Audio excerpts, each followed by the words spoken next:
Hi, Gary.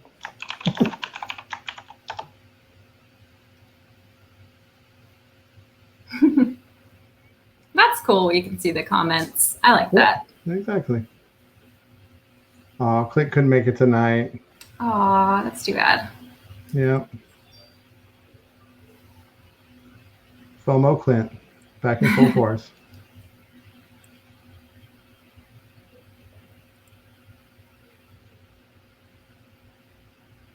Steph, hi, welcome. Poor Clint. Yeah, rough life there.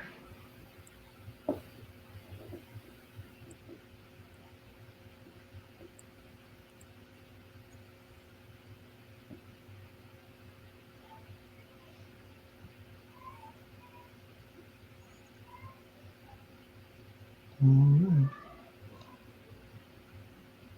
Get really loud here for a second, I think. I think this thing is really loud.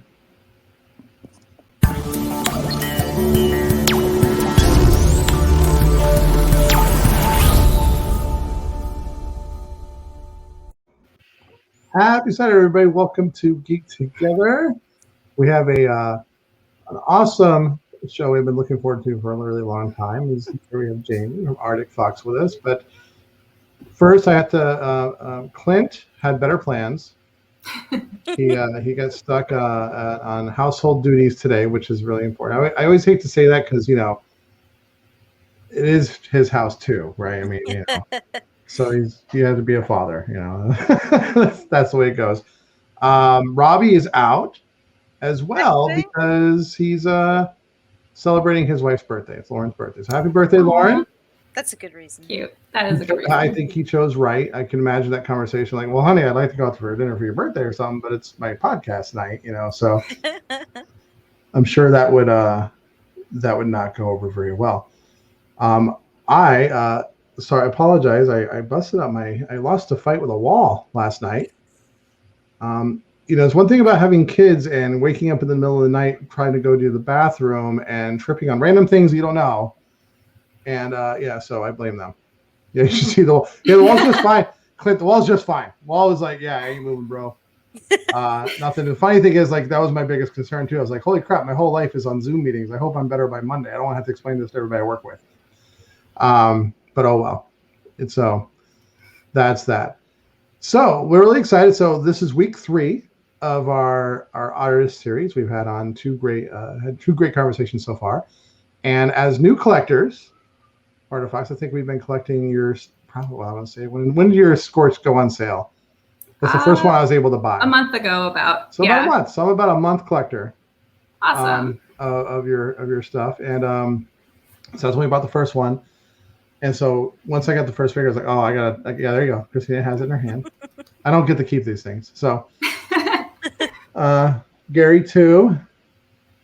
Clint was my other. I was telling Jamie about it before the show, Clint, that you regretfully sent me the one that you got me, the red one, but then went and bought your own. So that's the story there. That's awesome. And then Jay as well. So a lot of collectors in the chat here, and it's all because of Kelly. But we'll get to that in a second. So first, your host Damien, and with me as always again lately. Yeah. As always lately again. As always lately, like that term. Well, it used to be every episode, and then Christina found better things to do for a while, like Robbie and Clint, and didn't show up. Wasn't here for a while, so it's good that she's back now. Turns out it's all about the guests. She's like, well, I'll talk to them. I just want to talk to Robbie. Whatever. Thanks for the follow, Karaga01. Oh, Steph got one too. Oh my gosh, see, there we go. Look, everybody's buying Artiq Fox figures in this chat. Like, for all of our friends, you get the whole collective, like your own fan club right here. I don't know what to say. It all started because of our good friend Kelly. Oh, that's awesome. And I was telling you the story before, like, and I'll tell the story again for everybody here. I don't know if it's the same way, but we have this little. It would not be a really good chat if we were trying not to buy designer toys. We have this little chat room that we're all in, probably a number of them, like an anti-support group. An anti-support group. Oh, Mount Meg got one too. Awesome! Look at this. Oh my goodness! And so we kind of always post links to different things that are cool, and then Robbie shows things that are cool every week here, and so this is like a enabler group for purchasing designer toys. And so yeah, exactly, Jay, we're all enablers of each other, but we're all happier for it because we get to find cool things like this. So anyway, love to let's first, we always start off every week with new things or cool things we got this week, and so I'm gonna let Christina go first. I never get to go first. I know, exactly. I usually don't have things to show off either. So. Yeah, I know, right? We always make things that are cool. Well, I try. Yeah. Anyway, so this week we got. Change my screen. No. Oh yeah, I'll change the screen. Sorry. There you go. This week we got the very glittery Ramble. Do you remember what this one was called, Damien? I don't. It's like this diamond sparkle. I don't know. Sparkle. I don't know. They did amazing job of dispersing the glitter through this thing. The camera's not really picking it up as well as it. Diamond Ramble. Thank you, Steffel. I'm really bad about like number 9 out of edition 10. names. I just buy things that I think are awesome looking. It does look really awesome. Sort of like me and like any of the games I play. I'm not like a story person. I'm like exclamation mark, question mark, exclamation mark, question mark. But yes, this one's beautiful. They did a really great job of dispersing the glitter because, as we found on our own, that sometimes the glitter doesn't like to stay where you put it. And what's neat about it too is it's not like there's plenty of glitter, but it's not like really dense, so you can actually see it in the center, which is kind of neat, I think. That is cool. It's so beautiful. I saw when they posted that. I was like, I need that. Yeah, it's really pretty. All right, Jamie, I'll put you on the spot next. Okay. What'd you get this week? So technically I got it last week. That's but fine. Nobody knows. Got it counts. This little guy from Owlberry Lane. Owlberry Lane. It's got a little mushroom hat that comes off. Oh my goodness. He's very dapper. He's got a little bow tie. And it's actually made from like Hydrostone, I think.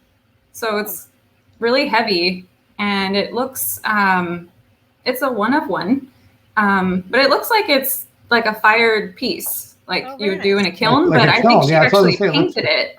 Yeah. It's like pottery almost, yeah. Yeah. So I don't know. I thought it was really unique, and I couldn't resist. So was that in the sack, Clint? Really? Was it? We've was definitely I not paying had. Attention? I don't know if that one in particular was, but we definitely. But Owlberry Lane has been in there before, yeah. So. Okay. Again, we have Robbie who's usually on. We have a bit, if you will. What's new in Robbie's sack is what it's called, and that leads all kinds of very inappropriate jokes because everybody here except me are children. And anyway, the whole purpose of the bit is that Robbie goes and searches every week new things, like new toys. Is not really good. It's not very good on the wallet for everybody. Yeah, segment, that sounds very dangerous.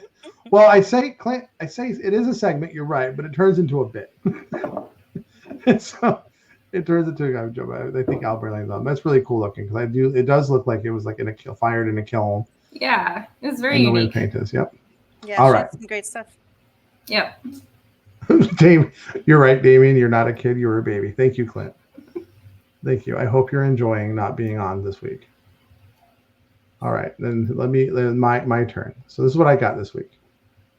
So this is from Barely Available. He makes the Barely figures. I have one of them here. Normally, right? So this is his stuff here. Cool. But he's been doing a lot of like resin work at home. This is the kaiju. This is a double cast one. So inside, I don't know how. I think he's made like the skull, like the skeleton figure inside, and then it's a double, and obviously then casting the mass of the mold over it, which is pretty cool. Which is a pretty cool effect. I always like those. But it's done a really good job. It's not numbered, but the way I got this is he has a Twitch stream where he's kind of showing off all this stuff, and then I won the right to give him my money. Yes, he did a lot. So like he makes it in a way that you feel good about buying his stuff. Like, oh my God, thank God I won. You won. Oh, Kelly's here. Hey, Kelly. And anyway, so I was very happy to. Oh yeah, much better. I agree, Jay. It's much better than the IG claim. The IG claim was so hard to do. I missed out on those too. But yeah. anyway, I love his work. He's a good friend. So he's nice to support. And I really like that I got one of the double cast figures that he did.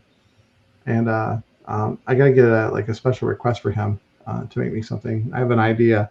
So I'll have to talk to him later. I have to join his stream or call him or something.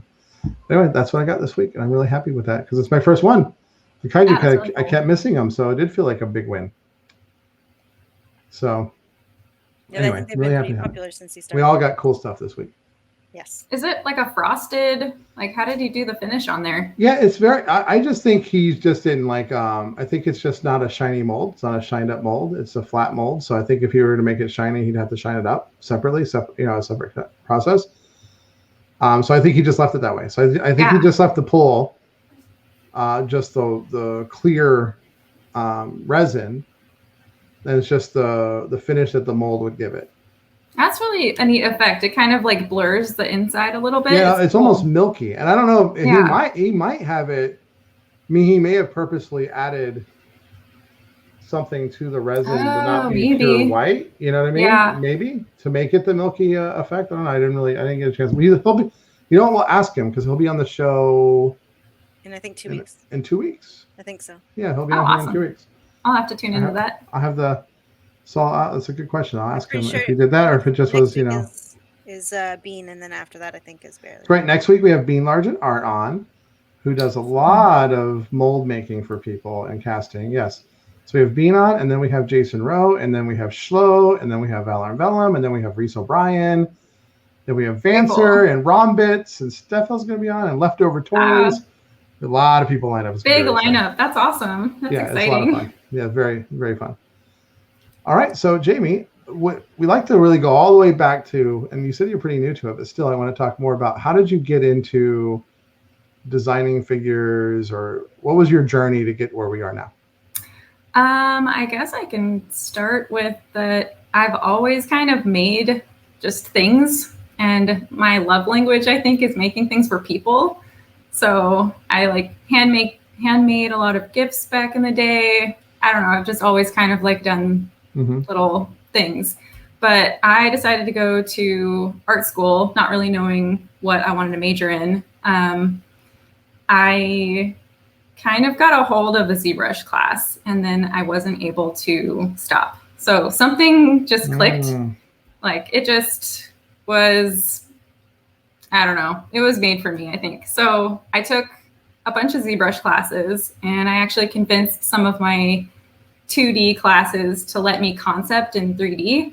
So I just got as much experience as I could learning the program, and I did a lot of like traditional sculpting too. So I minored in sculpture, like I made a bunch of interesting like props. Like I did a portal gun from the game Portal, which turned out pretty cool. So that was kind of like my beginnings, was kind of making props, and I got into cosplay a little bit. So just kind of always have created things. But as far as toys go, I think I've always been like an admirer of designer toys. And it's something that I've collected, but I just kind of wanted to just create things that I would want to collect too.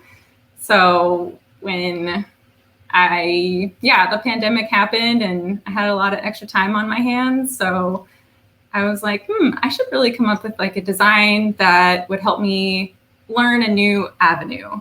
So I really wanted to learn resin casting. It's always been very intriguing. Like, I know it sounds silly, but I was watching like a ton of videos of people like casting D&D dice, and I'm like, this is awesome. I gotta find some kind of form that will let me like use that medium. So I kind of came up with Whisplings. They're a little inspired by like the Kodama from Princess Mononoke. I kind of really love like the forest spirit type things. I think it lends itself to like a bigger collection down the line. So I don't know. I'm just kind of like going along and learning as I go, kind of. The very first thing I thought of when I saw them was the characters from the is it Etnies? The logo character, do you know what I'm talking about? It's a skateboard. I don't know. Oh, Yeah, They have, they like, the make little like water skater drop, the shoes and little- stuff. Yeah. Oh yeah, I totally know what you're talking about. I think it was Etnies. Is that the one? I don't know. I'll have to look it up. But yeah, they had like a little fire one and a little water one. Oh, Or how element. cute! Maybe it was element. Maybe I'm Element, stupid. maybe. Maybe I'm Oh, totally okay. overthinking this. That makes sense. But they were, yeah, they're very cute. I just what I liked about them the most before I even got my hands on one. I mean, I saw your pictures and stuff, so I could tell that they're really cool, and I love the way that the resin would be. And then I'm a fan of the medium, right? Like resin toys are Yeah. definitely more my thing than vinyl, I've learned. I mean, I started collecting a lot of Funko and a lot of different figure art, action figures. I'm a big comic book fan, DC, Masters of the Universe, that kind of stuff. And I still buy those things because they're very nostalgic for me. But the more and more I've gotten into the designer toy world, the more I'm into the resin art, and then I really can appreciate well done resin art. Because a lot of it always fascinates me where designer toy artists come from. A lot of them come from, whether it be street design, like graphic, like graffiti. Mm-hmm. There's a lot of that kind of urban influence, and they're really, like Ron English. We've met him and talked to him quite a bit. Like he's just an awesome street artist, and then now he's making a bunch of toys based on his art. So he doesn't really make the toys, right? Other people do, but they are inspired by him. And then like even people like CZ, who's doing the CanBot with from Clutter. One. Yeah, me too. The design's awesome, but he started in resin, right? But he's also a graffiti artist.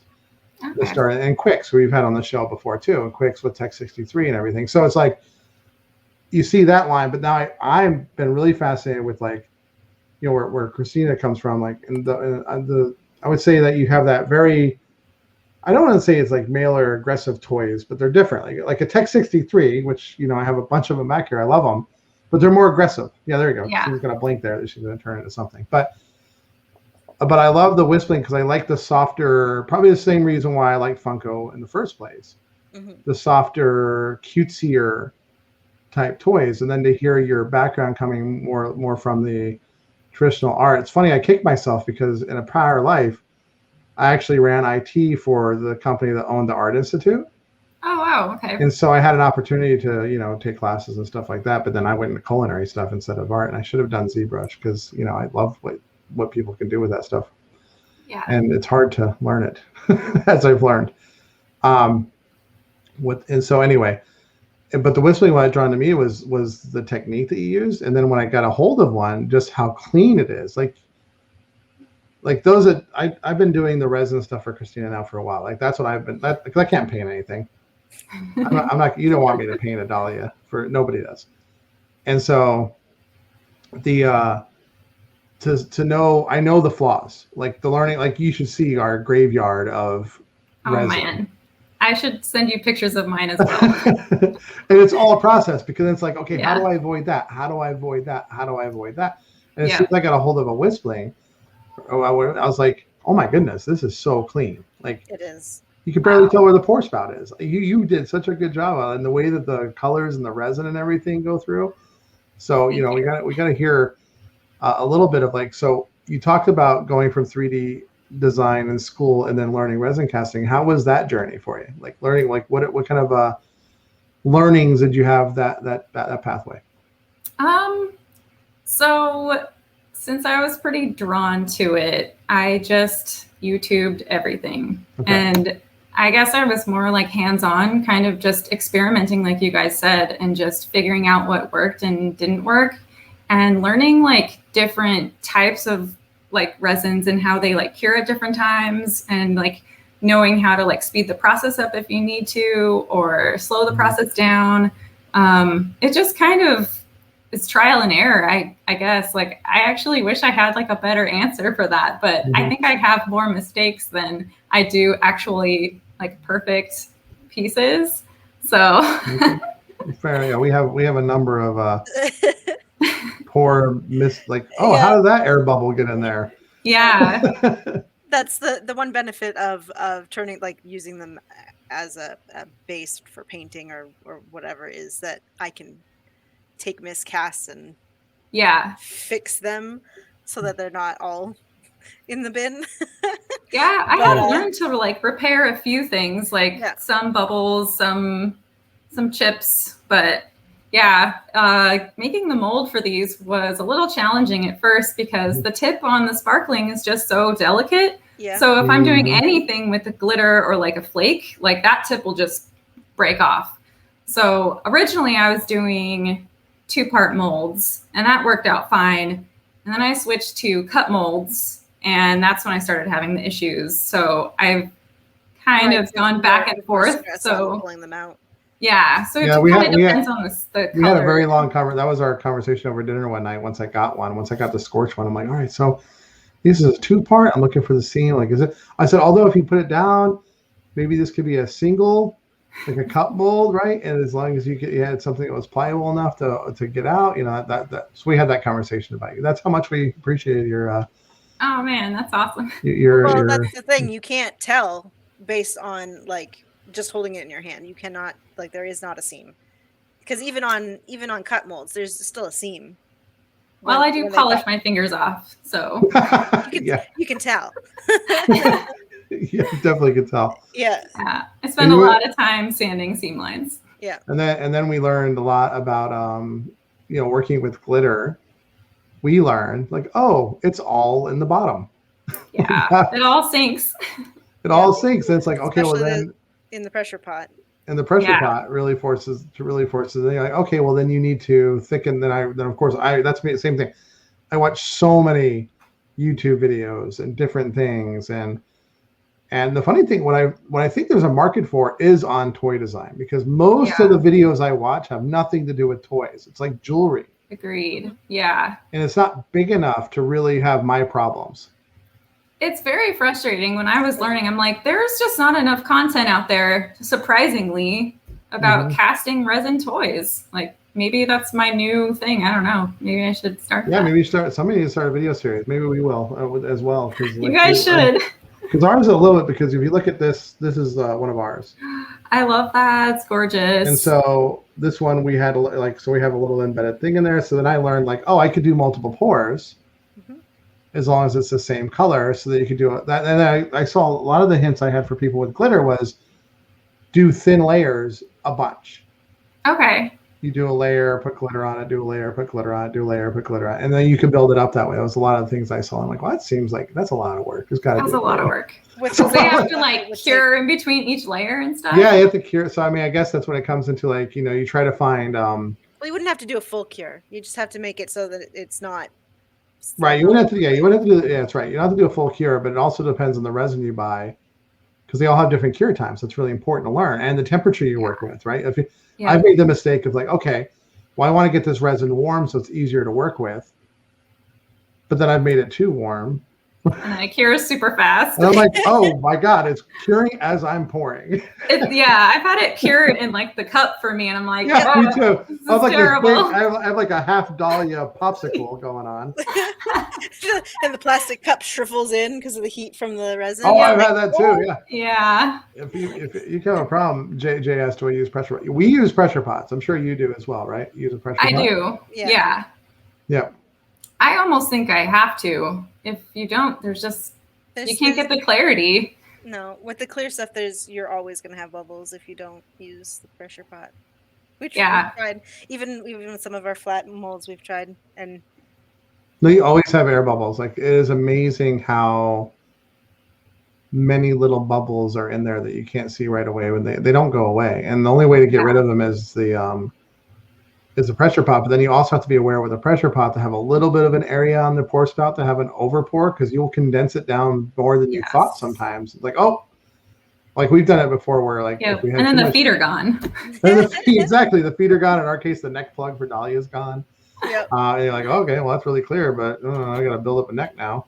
It's all the fun stuff of making it. So UV resin to the rescue. Yeah, we use a lot. Yeah, Christina does a lot of UV resin buildup after the fact to fix some of the stuff. Yeah, I've used it too. It's or to joining the pieces, just because it's a far better bond than using like any type of glue. Yeah, that's so true. So on your molds, are are you shining them post-production, or they come out that way? Are you shining them before you make the mold? Yeah, I do it before I make the mold. Okay. So there are still some imperfections. I don't go crazy if I know where the seam line's going to go, because I don't need extra work. Mhm. But yeah, I do polish them pretty cleanly beforehand. Yeah. And then cast them from there. Yeah, it took us a while to learn that process. Is that the mold that you make, depending on what you put, if you put in a really polished, shined up item, that's how you get the clear, shiny molds. Otherwise, it becomes flat like the kaiju, Yeah. right? The kaiju Yeah. is more of like he didn't shine them up. Do you guys ever do like a glaze or like a clear coat before you cast it? We have done that before, but now we have 2 molds we're making now because we want different effects sometimes. So yeah, like with Dahlia, for instance, we're getting new molds made right now. So Bean's helping us one. We're making a mold, and Bean Large is making a mold for us. That one will probably be more like the flat one we're using for all the white blanks because we have to make a bunch of them. Mm-hmm. And those you don't need shined up. As a matter of fact, they actually, the shinier and less grippy it is, the worse it is for paint because we do a lot of painting. But then we're going to make another mold that we are going to take the other 3D print we have of Dahlia and shine it up and glaze it, really get it shined up and make a mold so we could have for the resin pours for the clear ones. Very cool. But then we expect but we have a problem. Like for a long time, I don't know if you've had this issue, if you have any tips to share there, where we would get air bubbles stuck in the weirdest places, no matter what we did, like trying to heat up the resin, pouring the resin. Yeah, this one, and maybe it's because of all the facets we have, right? Like the little like, teeth and everything. I got a big chunk out of her ear. Oh, that is a weird spot, actually. Yeah, we end up with. Yeah, back here, it's really weird. Yeah. Like I'll get like this weird channel that goes up through the ear, and I'm like. And is that like, how is that a 2-part mold or? It's a 2-part mold that is molded this way, like with the head down, with the ears down. That's amazing. It's magically. I know it's like this. I don't. So it's ours is face down, and the net plug is the pour spout. So my uncle is like a fabricator, and I have asked him like so many questions about mold making and like why I get bubbles in certain places. And he actually just gave me this little tidbit of knowledge last couple weeks ago when I saw him. My mold that I showed him wasn't actually level. So I guess I'll just show you. So it was actually like tilted upside down like this. So I was actually getting like very strange bubbles like that would kind of come and cut through almost the entire part of the mold. So he actually said that it needs to be like perfectly level on top and then like slightly tilted one way or the other. So you can have like the highest point at the top. So that's where kind of everything will kind of try to, like all the bubbles will try to escape through the highest point. So I don't know, I guess that's kind of how I do mine, if that helps. No, that probably does help. We are looking at different ways of light because I try to envision the way air would try to escape and where it could possibly get stuck on, and then looking at the viscosity of the resin itself, because if it gets really thick, it's going to trap it faster. Yeah. And so that's why I've tried to, and I've had people give me, Jason from Barely is like, well, he always heats his in bottles separately so that they're warmer, because, the one part of the mold usually in the clear stuff is much thicker than the, whatever parts of the hardener. I think the hardener is always thinner than the resin piece. And so trying to get that viscosity to be easier to pour so it'll fill up better. Because if you have it set too quick, and also if you set it too quick though, because of the heat, it could set that air bubble in place even though it's trying to escape. And that's where we see those weird channels. And then the pressure pots, basically it's not removing bubbles, right? It's not like it's a vacuum chamber. It's just pressuring them down. Yeah, that's true. So it creates a cavity. It'll pull away from the mold if it doesn't have an escape above it. So I've had a lot of mistakes where I pull the molds or the casts out of the pressure pot too early and think that, oh, well, they're mostly set. Nope, those bubbles just expand back and it just turns into like a whole like weird lumpy mess. It's just awful. That's funny. We've had that too, and I'm probably the more guilty one because out of the two, I think it's because Christina's a painter, and so patience is like key. Yeah. Yeah, And I'm not patient at all. I just want to see it. Yeah. And so, me wanna too. roll them out I'm so early a lot of impatient. the time. yeah, so I'm like, oh no, it's ready. They'll be set. We'll just leave the arms and legs because they're smaller. I'm like, no, just leave it there. I don't want to. I want to see it. I made the terrible mistake. I was trying some other clear molding material is meant for a deep pour tabletops, I guess, like that. It's like 72-hour cast time. I'm like, no, it can't be 72 hours. They're lying to me. Oh no, it was. Yeah. Oh man, that's awful. I can't wait that long. No, so I'm like, well, that's not practical. We're not going to use this stuff anymore. Well, we got this. I can't give it back. But I'm like, well, although I will give it credit, it came out super clear. it looks very clear. That's good then. They were No really bubbles nice. or anything? No, it was amazing. For 3 days. Oh This is the first wow. part for 3 days. I mean, there's no bubble. And it came out beautifully. So I can't really complain about it. There actually was a question up here by Steffel, and I'll get she your said, answer to it. how long do molds last? Do they end up breaking down and you have to make a new mold? Yes. They do break down and you have to make new molds. I think how long they last is dependent on how Well, there's 2 answers to that often. question I have. But I'll let Jamie answer that question on her experience, then I'll give my feedback on what I've seen. Okay. Yeah, my experience is like the hotter resin you use, like if I'm using a faster curing resin, the molds tend to not last as long. I also like to use like a semi-transparent mold material, like it's called Sorta Clear by Smooth On.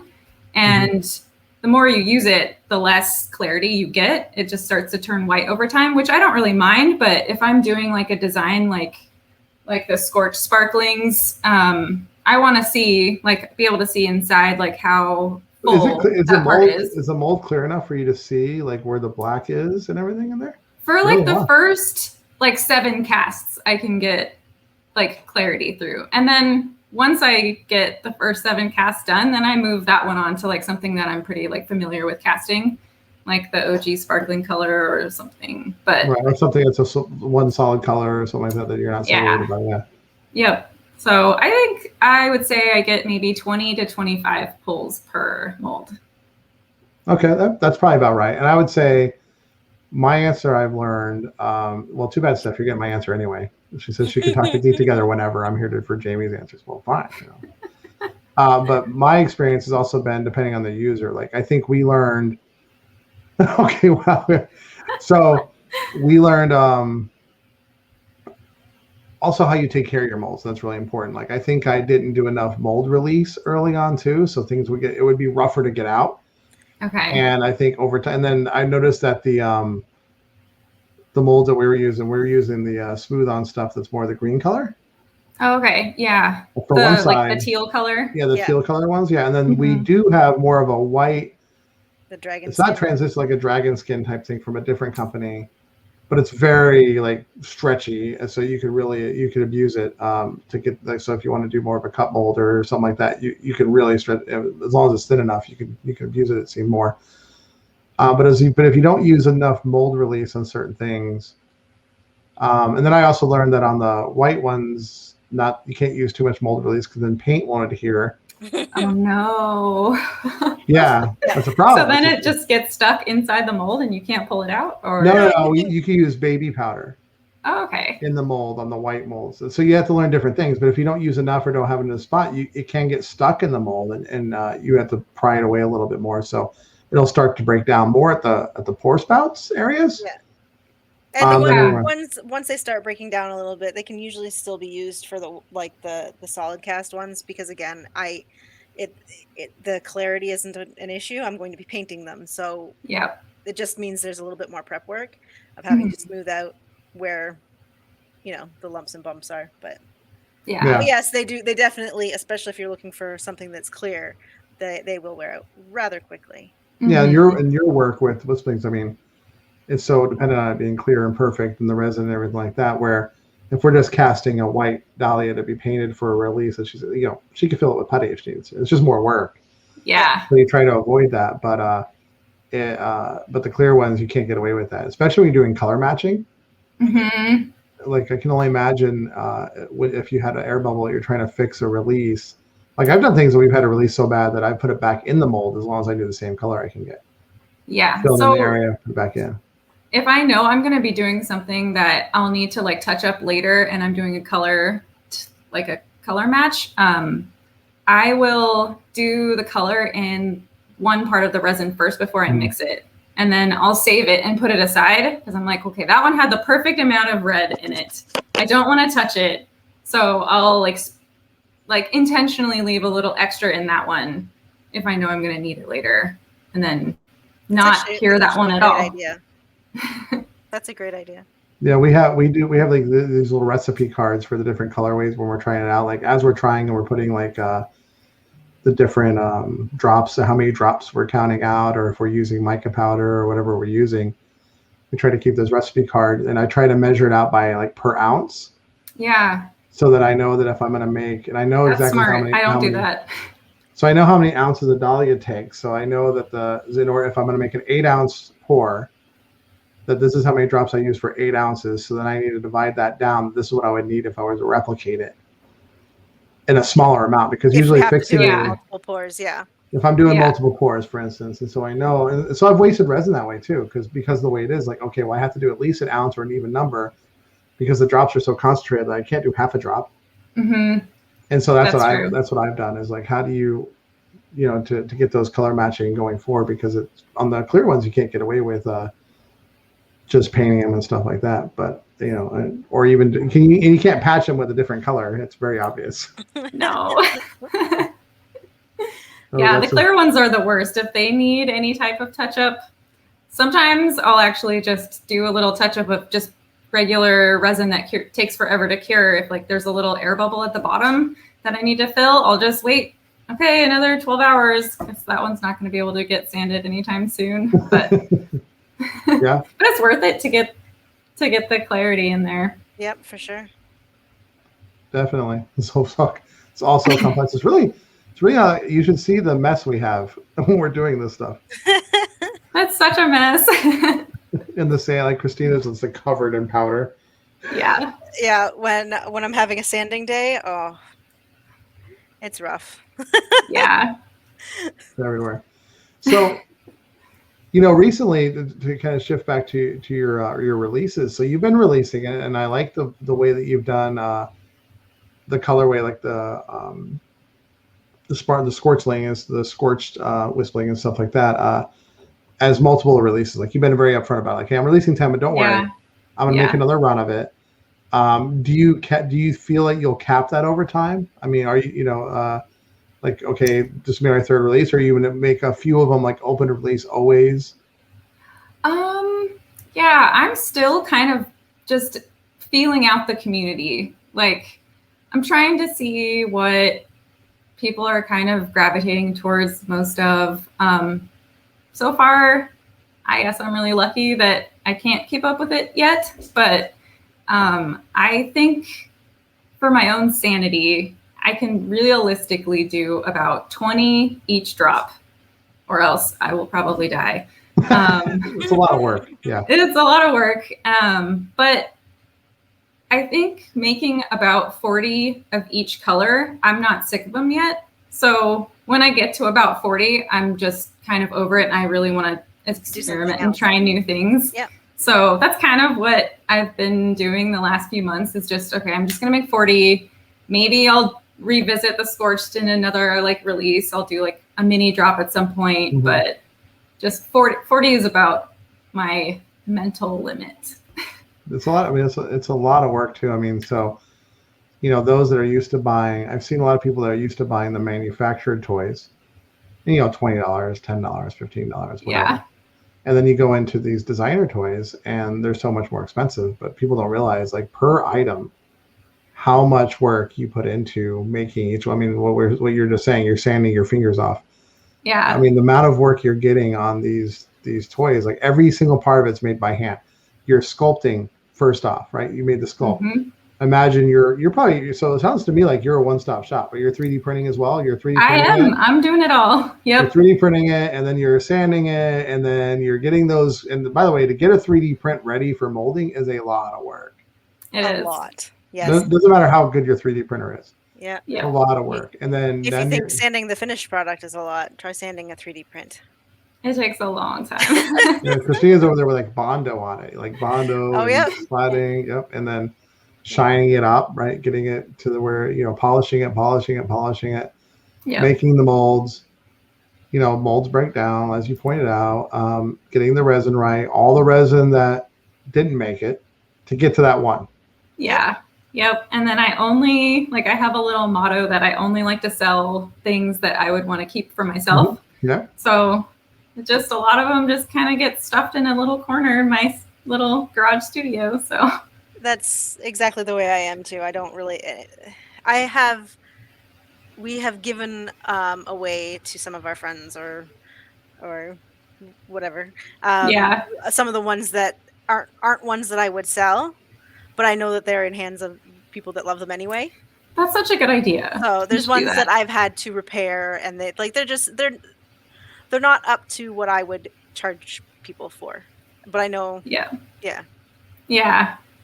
I definitely I had a couple mishaps happen during the last drop of the Scorched Sparklings where I made extras, but then I ended up breaking 2 of them. And I'm just like, oh my God. But I always make like 2 extra usually just in case that's going to happen. Yeah. But in this specific case, I actually had one that got lost in the mail. That was really sad. That was the first one ever. So I actually was like 1 down. So I ended up giving away one that I was planning on keeping, but that's okay.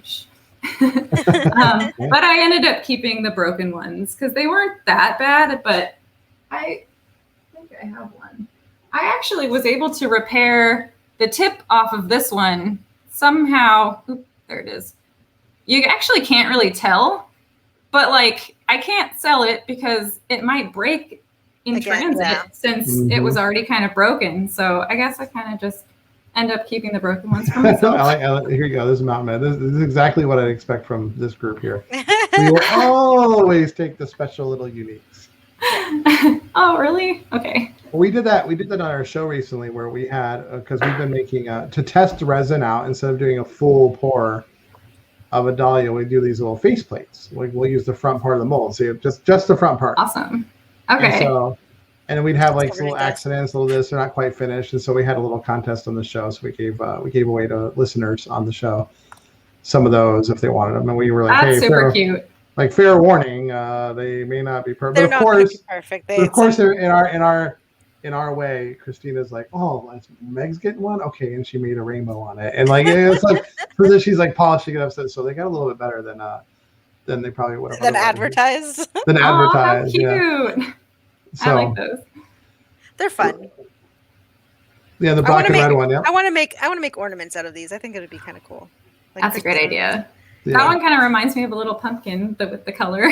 Yeah. Right. Oh yeah. That was us trying out colors to get to a honey. Yeah. Which ended up this much lighter in this one. I really like that. Yeah. Is that a honeycomb texture on the front?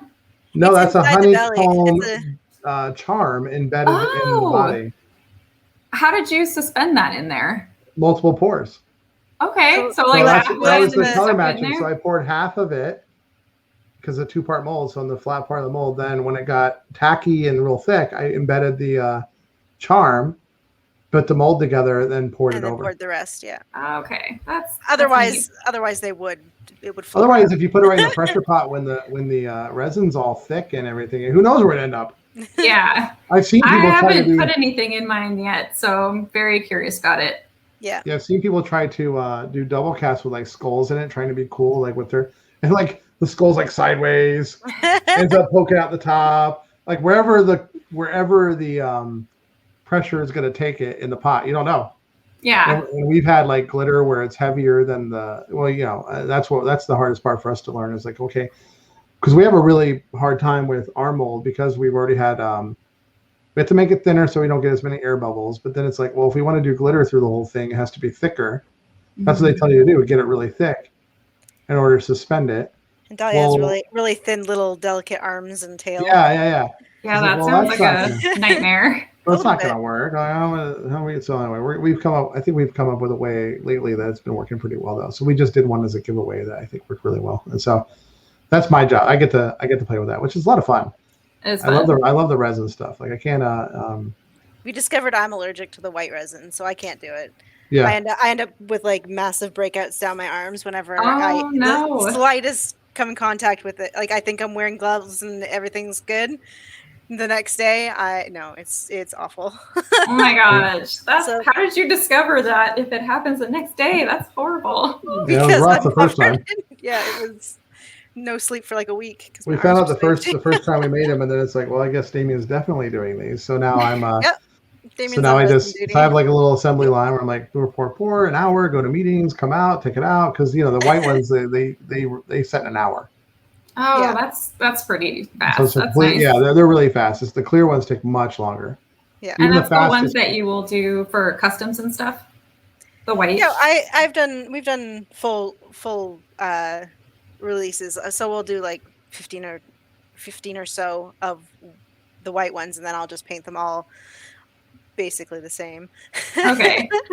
and then yeah, so Awesome. it's fun. Yeah. But I'm the same way. Like after you paint 15 of the exact same thing, it's like I don't want to do that one again.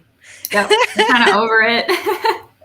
Let's move on to the next design. Mm-hmm. So on the shifting gears a little bit. God, time goes by. We only have 15 minutes left. So of the hour.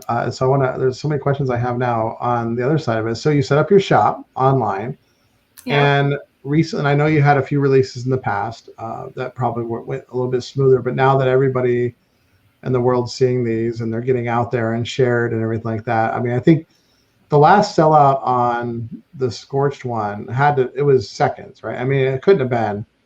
So I actually had someone time a couple of them. I didn't ask them to, they just did it for fun. Yeah. And I think the latest one, not this past Scorch one, but the previous one was gone in 38 seconds or something. Yeah. So yeah, I got one of those, like legit, went to the site, got one. So I felt pretty good about getting that one. Yeah, I struggle with knowing like what to do about it, because I'd love to offer more. But I can only make so many. I think I'm going to test out like a lottery system for half and half, like 20, and then do the other 20 as a normal drop, just to give some other people that don't have the internet speed just a chance, maybe, hopefully. I don't know. I like trying new things, so we'll see how it goes. And if it doesn't work out, then it's hard, right? Because we go through this similar thing. Like we'll do a release of 15, I think, for the last. Luckily, a lot of our we've only done one release on our site ourselves. The rest of them we've done through retail partners for different events. Okay. And so they'll deal with it. So I'm like, well, they're the bad guys, not us. Like, yeah, I just make them, send them off. I just make them, send it to them, and they sell things out. Oh, that sounds nice. Yeah, so you might want to think about that. I know some people that would love to have Wisplings in their con shows. Just saying, so they'd love to do that. Get into some of those, like San Diego Comic-Con exclusives and stuff like that. Designer Con, if you have a booth, you'll probably have something. So those are fun things. So I noticed like you tried the password out. How'd that work for you? Because I'm more interested because I thought about that too, but I was worried about managing it. I think it's stressful like 10 minutes beforehand, because I'm actually not a great planner, and I'm like up to the basically 10 minutes before I'm like coming up with my password. I'm like, I don't know why this needs to be so difficult, but I think I like the just push and play releases at least better. Nobody has the password early if you haven't made it up yet. Exactly. It's not going to get leaked. Right. But I definitely like that Shopify allows you to have a drop release time. Yeah. So you can actually just have it say, hey, 10 a.m. at this time, just like release it. Yep. Which has been awesome, but I've had a lot of issues. Last time around, I think I made it extra hard on people because they had to click a link first instead of having it just appear on the front page. So that was a mistake, but I feel like I'm learning every drop, like what not to do. But yeah, I don't really mind the password protected drops. I think they help me have a better, I guess, mindset around making sure it's fair. I guess, I don't know. Yeah. I mean, it's a good problem to have, and I think for for us for a long time, we didn't think about all those things because we're like, we're so, I don't know if you're the same way, but every time we do a release like that, and they sell out in less than a minute usually, even on other people's shop, even though there's 50,000 other things to buy, we're always like, I don't even, I'll have friends like, can I get access to that? Can you just tell them to save one for me? Like people try to ask for it, right? Which is very flattering. I get it. I never get, I get it because I'd be the same way, the other way around sometimes, so totally understand. But we always go like, I don't even know if it's going to sell out. Just try for it. I don't think, like, every time I'm like, I don't. That is part of the reason to sell through other people though as well, because I have a hard time with saying no to friends and stuff. It's like, if you want to be, hey, I got to be fair because it's not me handling it. Sorry. Yeah. That's a good way. That's a good way to think about it, actually. Yeah, but it's always out of love that people ask. Yes, of course. But at the same time, I'm always like, oh, it might not sell out. It's not going to be, who cares? We don't need, every time we're like, it's not going to sell out. Yeah, they've got Funko Pops and techs and all these other things. Like, there's no guarantee that my little run of $15 is going to sell. Yeah. That's just, I definitely struggle with that every time. I'm like, I don't know, it's a new one. Let's see what people think about it. Let's see. But now we're all talking about it on Geek Together, and we have our self. We call it the Geek Together bump. We sell things, and people watch it. So you're going to sell 20 of everything now, every time, guaranteed. that's as far as our reach goes. If you do a release of 100, we have 23 people in the chat. Yeah, 20 will be sold. That's right. It's a hashtag Geek Together bump. Exactly, it's a thing. Oh, that's cute. And so we could sell 20 of anything. So any release, if it's 20, it's gone immediately just from this chat alone. No problem going forward. So you might have to go to. I can't help you past that. If it's 40, maybe in 12 seconds it drops. Exactly. It'll be gone. You can pre-sell it here. Good. Speaking of which, what are your next plans? And by the way, like I said, I didn't tell this story on air. I told you before we started the show. I got the Scorch one myself. I missed the second release I tried, and they sold out on me. Like I went for one, and I'm like, oh crap, and then I think there was a bundle, right? No. I don't remember. No, I haven't sold any together yet. So then I had like, okay, I'm gonna go for this was my mistake. I know what I did. Rookie move. I told Clint, although I guess not so much of a rookie move because I had my bases covered. I'm like, Clint, go for the red, Robbie, go for the blue, and then I went for both. That was my mistake. You tried to add two of them to your card. That was my mistake. I was stupid. What was I thinking? Like that wasn't gonna work. And so I went for both. Got the sellout message, but luckily. One of our sayings one of the things I always have is collecting is a team sport, and definitely worked out well because Clint sent it to me, Robbie the blue awesome. one sent it to me, so I know I'm a big that's right. I went for all three lanes, right? I'm like, hey, so I don't know, Jake. Well, my problem was I couldn't pick which one I wanted more. That was my problem. Although I guess if I had to say, I probably was going to go for the blue one because I already had the score. I had all this thinking in my head. I don't know, but yeah, I totally admit it. And I was fast. I have fast internet. I'm usually pretty good at it. Not when. But yeah, that's how it worked. So I had Clint help me out, and then Clint, like I said, he regretted having to send it to me. He's like, you really want it, Damien? I'm like, yeah, that's the deal, Clint. Sorry, buddy. Too bad. That's awesome. But like I said, Clint went and got his own now. So he went and got the Scorch release because he saw it and had to send it to me. So and then Steph had to get it. Steph tried for the first release of the Scorch, and so she was super happy it was into the release. So it worked out really well. And yeah, exactly, Mountain. Stop thinking. It never helps in trying. That's right. That's why I usually just buy all the things. I never regret everything I buy. It's always the things I don't buy that I regret. Yeah. So anyway. What's next? Okay. Do we have any leaks we can get or any plans you can share here? Yeah, I polished up this thing that's been kind of sitting in my studio for a little while. I actually, like you were doing, casting like tests on the Dahlia faces. Mm-hmm. I created this originally to do tests because it's tiny and small and cute, but I ended up redesigning it to make it even cuter, and now I have to sell them because I can't stand it. But this is Ashling. Oh no! Oh my goodness, I love it. He's like a baby sparkling, basically. That's so cute. So I love the eyes. yeah, he's the newest little Oh, here, yeah, Wispling. sorry. Thank you, Clint. So you're not here being co-producing the show. I love it. Yes, zoom in. There you go. Oh, that's awesome. adorable. Oh, I love the little feet. Yeah, he's got very, very, Little very tiny little feet. So adorable. So he's pretty cute. I'm very excited about him. On that too. I like that. Yeah, I know. Everything I've done so far has had the asymmetrical eyes, so I was kind of torn, but I felt he's a baby and he needs to have big eyes. And he's cute. That really adds a lot to it. I think the color is really great. I love the color of the eyes too, because it's different now. Oh, it's going to be glow in the dark, so you can't tell in this lighting, but it's glow in the dark. Glow in the dark eyes. Even better. We're gonna have to be fast on that one, guys.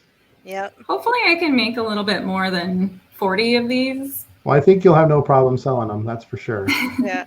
Glow in the dark always. Man, glow. Clint's funny. Geek together pre-sell, you say? Yeah. Good job. I like to try, Clint. I love it. Yeah, glow in the dark is life hashtags going on. Now everybody's speaking up. Okay, Jay, he's all in. Yeah. Okay. Yeah. I definitely want to experiment more with glow in the dark stuff. So that's definitely coming. I also have one more thing to show you. Oh my gosh. It's nothing crazy. It's still in like its master copy form, but I am making a double size sparkling. Ooh. So big boy. This is the regular size. So just for comparison. Yeah. So that's going to be fun. I'm excited about it. I like it. I don't know when it's going to happen yet, but it's definitely going to happen. You know what would be really cool with these would be mystery boxes. Yeah. Like multiple types of glitter colors and different things and like a 12 set.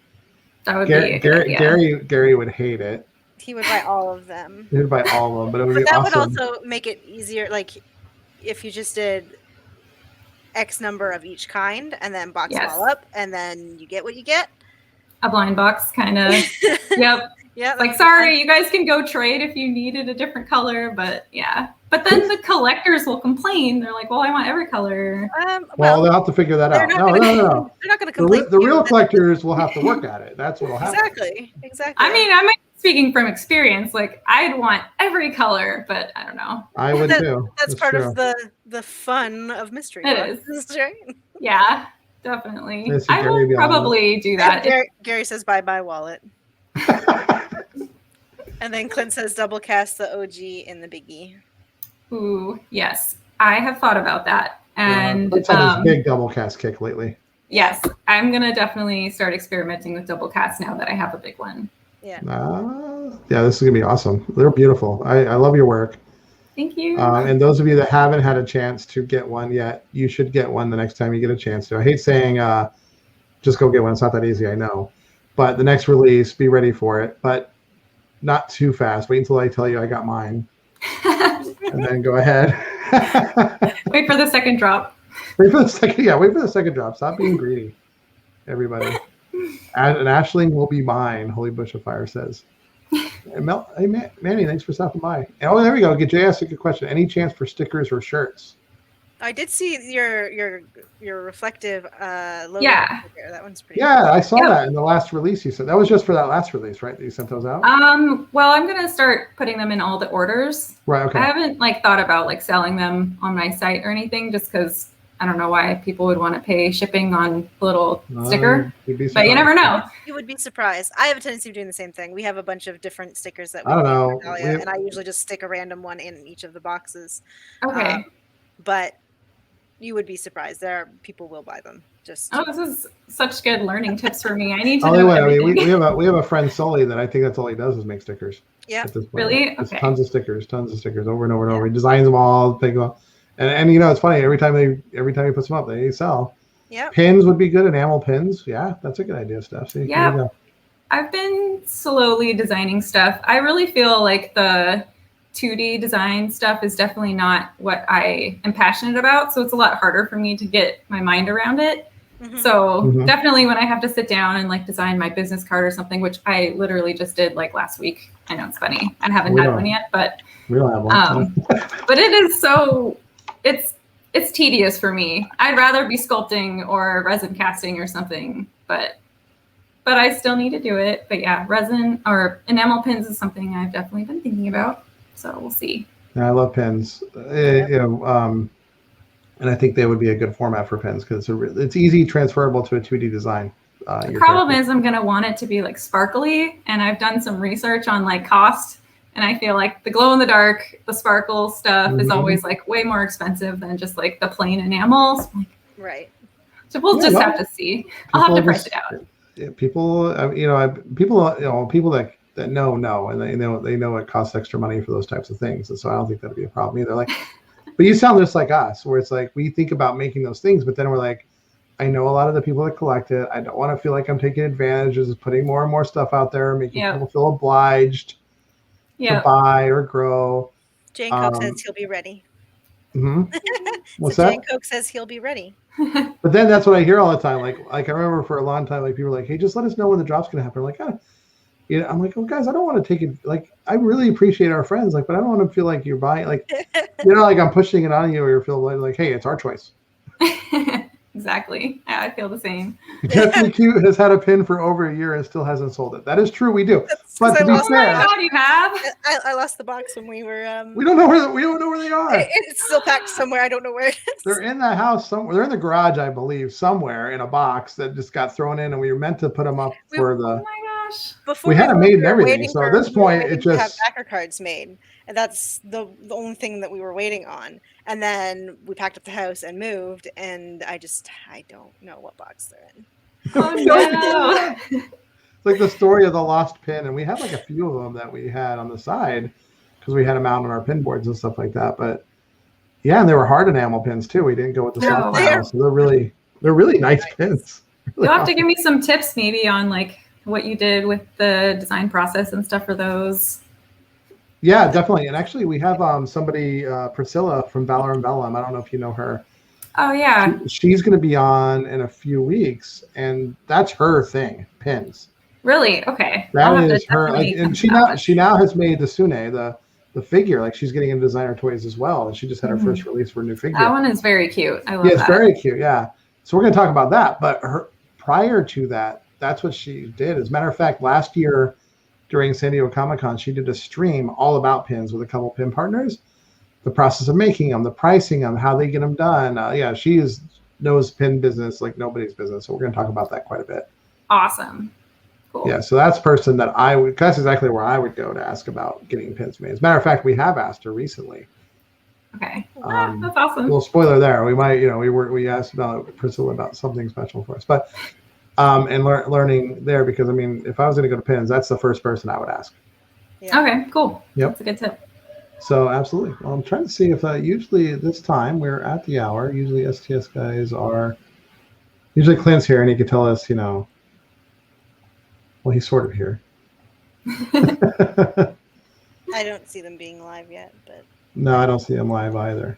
But my Twitch also likes to close. Well, I'll just keep asking questions. So you mentioned earlier Designer Con and kind of growing artifacts. Thank you for sharing the new figures you're working on.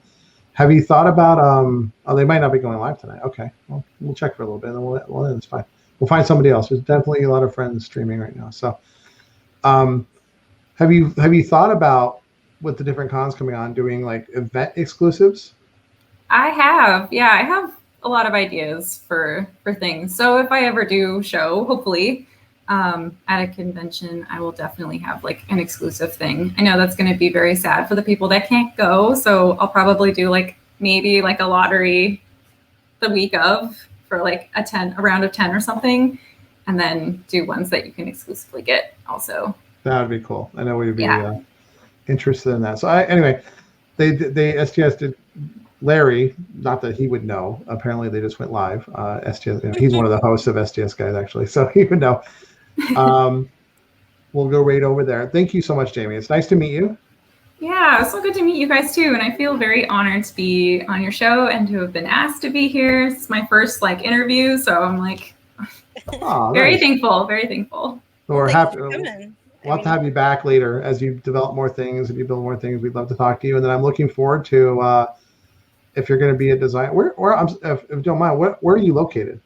I'm in Irvine, California, so Okay, really close to Anaheim. So Designer Con would be definitely you'd be going there. Okay, so we'll be going if it happens. We'll be there. So we'll have to do it. We'll have to catch up and. I'll definitely stop by your booth.